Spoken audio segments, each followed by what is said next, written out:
Hi అండి, అందరికీ నమస్కారం. Welcome back to my channel. ఈ వీడియోలో ఇప్పుడే అందిన వార్త. శ్రీ చైతన్య కాలేజీలో ప్రమాదం, 70 మంది విద్యార్థులకు ప్రమాదం. పూర్తి వివరాలు అయితే వీడియో ద్వారా తెలుసుకుందాం. వీడియోని ఎక్కడైనా స్కిప్ చేయకుండా ఎండ్ వరకు చూడండి, అప్పుడే పూర్తి ఇన్ఫర్మేషన్ అర్థమవుతుంది.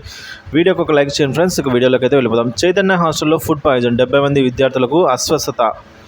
కరీంనగర్ పట్టణంలోని మిషన్ హాస్పిటల్ ఎదురుగా ఉన్న శ్రీ చైతన్య రెసిడెన్సీ కాలేజీలో ఫుడ్ పాయిజన్ జరిగింది. ఫుడ్ పాయిజన్ అయిన ఆహారం తిని కళాశాలలోని 70 మంది విద్యార్థులు అస్వస్థతకు లోనయ్యారు. దీంతో చైతన్య రెసిడెన్స్ కాలేజీ యాజమాన్యం నుంచి విద్యార్థులను అంబులెన్స్లో దగ్గరలోని ప్రైవేట్ హాస్పిటల్కు తరలించారు. అయితే వెంటనే విషయాన్ని గుర్తించిన కళాశాల యాజమాన్యం విద్యార్థులకు సకాలంలో సరైన మాత్రలు ఇవ్వడంతో 20 మంది విద్యార్థులకు హాస్టల్లోనే ఉంచి వైద్యాన్ని అందించగలిగారు.